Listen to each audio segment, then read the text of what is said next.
Well, good morning, Your Honors. Thank you very much for asking me here to speak to you today. I am speaking in front of my boss, so everything he said was wise and wonderful, and I'm just going to humbly try and give you my remarks from the Washington perspective. My introduction pretty much says it all. I have been working with CME for 2 years in Washington. It's the best game in town. Truly it is. I spend an awful lot of my time, however, in making the case that Canada is distinct, that Canadian manufacturers are a trusted and competitive business partner in North America. It's not always about China. A little bit more on that later on in my presentation. But it's an uphill battle. I came back up to Canada via Montreal, that's my hometown, about a week ago, just before the election, as a matter of fact. And so I've sort of been hopping down the 401 to get to you today. I was at the OIT in, is it Whitby or Oshawa? Yesterday, and that's a pretty impressive place. But when I got to my hotel room in Montreal, I, of course, like any policy wonk, turned on first CNN, and then CBC, and to watch the midterm elections.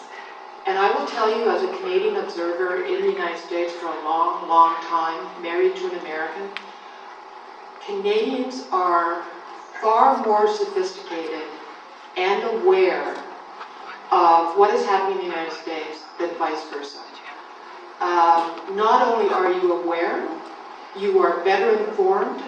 I had to turn away from CNN with all their techno-classy, gitsy maps of the electoral map of the United States to turn on to an excellent series of panel discussions on Canadian media about the U.S. midterm elections. Even my husband was impressed and noted that fact. It is hyperbole, in the United States. The era of rational conversation, both public and probably private conversation, is over. And midterm elections last week pretty much said it all. The results of the elections will have enormous consequences for us. But let me just make one thing very, very clear at the onset. The big prize was not last week. The big prize is 2 years from now, in 2012, when the presidential elections will take place. And there will be 2 years of gridlock. I completely agree with the presentations of my co-panelists this morning, both on the economic front and on the energy policy front. We have now a period of 2 years that I'm going to start calling the period of 2.5 party system in the United States. We no longer have this monolithic Republican Party that we thought we knew 10 years ago, even 4 years ago. Frankly, we don't really have the Democratic counterparts that we thought we knew. What we do know is that presumptive Speaker Mr. Boehner will have his hands full in doing 2 things. Rallying the troops. There were a number of not only freshman candidates in the now 435-member House, there are a number of Tea Party candidates. Make no mistake, they might have been kind of wacky before. They are now becoming, and have shown themselves to be, an organized voice. What their action plan and game plan is going to be is still up in the air. But they will be arriving in Washington on the Hill on January 3rd, 2011, and man, they are going to be revved up. And they will not be the typical freshman candidates who sit bleakly in the back benches getting their brownie points until they get an appointment to a committee. They will be not only very active in Washington, they'll be back in their constituents at every opportunity. And so Mr. Boehner will have his hands full in trying to, determine what the Republican agenda is in the next 2 years, how he's going to show GOP leadership in the next 2 years, and trying to manage, I'll just use that word for the moment, his extreme right in the GOP party, which is much stronger.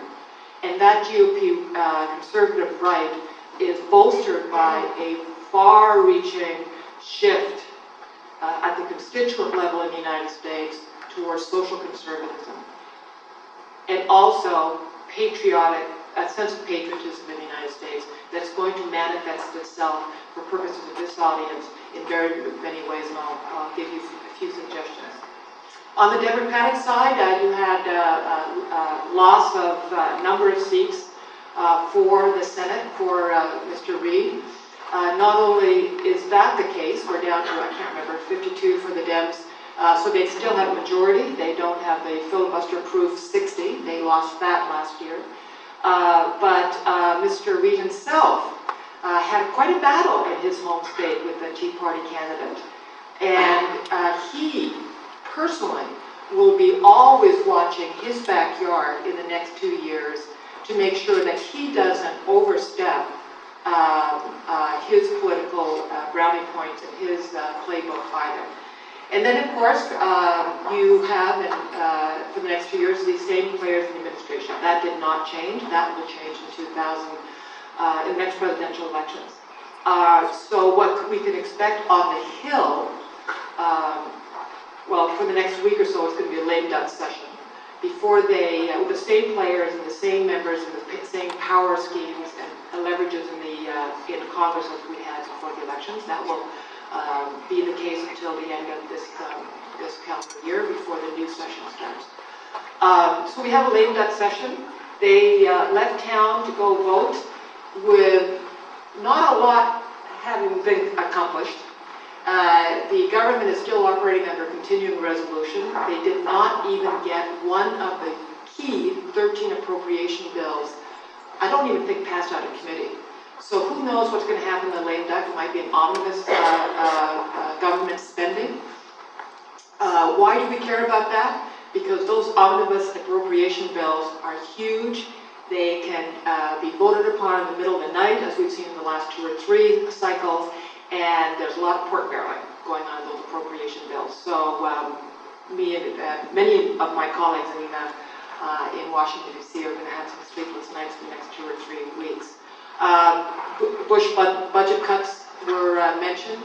Also, I think it's before the end of the calendar year, if not very early in the new year, Mr. Obama's Deficit Commission is going to be announcing their conclusions and their recommendations.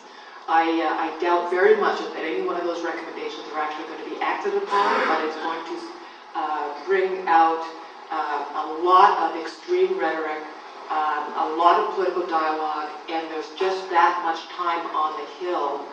And I think, therefore, that if we're going to get any legislation, it'll be very targeted legislation, almost must-pass legislation, and no way of knowing what final vote counts will be until the votes are counted. It is that cantankerous. So yes, it is a period of gridlock, and as we all know in this room, business hates gridlock. Business hates uncertainty.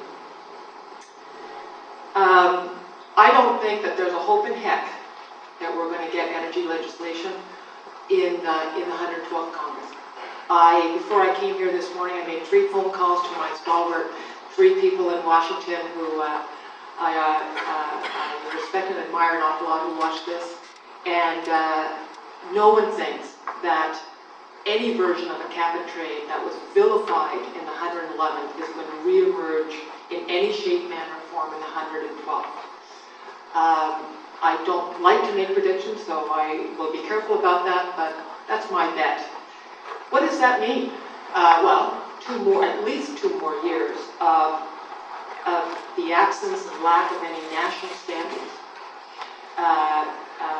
any price on carbon, and what that will mean is states like California, the coal states in the Midwest that have regained their power leverage in the House and I think in the Senate, they will be very, very active.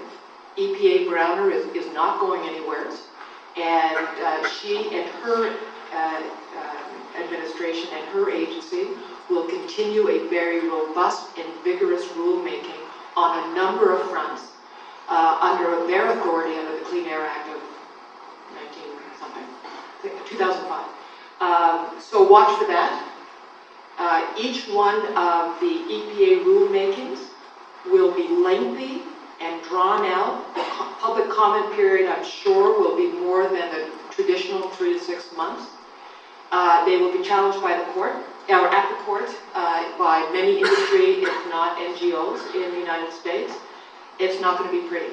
Prop 23 in California did not make it. For those of you who aren't following this one particularly, I'm sure you are.